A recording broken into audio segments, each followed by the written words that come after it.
बहुत बहुत स्वागत है आप सभी का वीके न्यूज में और मैं हूं आपके साथ दीपिका पांडे। श्रीलंका की तबाही याद है आपको? बिल्कुल याद होगी, क्योंकि सबने अपनी आंखों से देखा श्रीलंका को बर्बाद होते।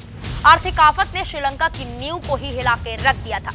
प्रधानमंत्री से लेकर सभी बड़े नेता भी देश छोड़कर चले गए और विरोध प्रदर्शन करते हुए जनता इतनी गुस्से में थी कि उसने राष्ट्रपति संसद भवनों पर अपना कब्जा कर लिया।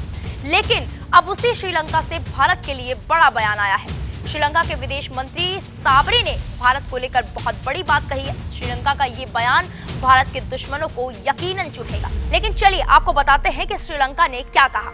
बता दें कि श्रीलंका के विदेश मंत्री अली साबरी ने कहा कि भारत सरकार ने देश को आर्थिक संकट से उबारने के लिए मदद की और साहसिक फैसले लिए। उन्होंने कहा कि सरकार के साथ भारत की जनता भी श्रीलंका का समर्थन करने के लिए आगे आई, जो एक बड़ी बात थी।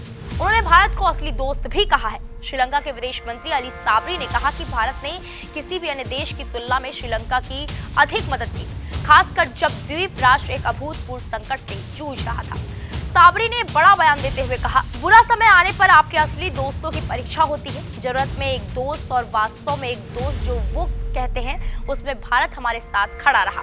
इसलिए हम भारत के बहुत आभारी हैं कि उसने हमारे लिए जो कुछ किया है। देश के बुरे वक्त में भारत सरकार ने द्वीप राष्ट्र को लगभग 3.9 बिलियन द्विपक्षीय ऋण और मान्यता प्रदान करके कुछ बहुत ही साहसिक निर्णय कार्रवाई की।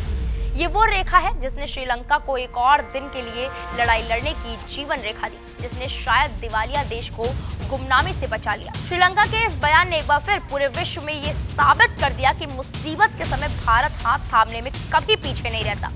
जब जब जिसको जरूरत पड़ी, भारत ने उसका हाथ थामा और गिरने से बचाया, चाहे वो श्रीलंका हो या टर्की। इस खबर पर आपकी क्या राय है, हमें कमेंट बॉक्स में जाकर जरूर बताएं। बाकी बड़ी खबरों के लिए आप देखते रहें वीके न्यूज। नमस्कार। वीके न्यूज, राष्ट्र के नाम।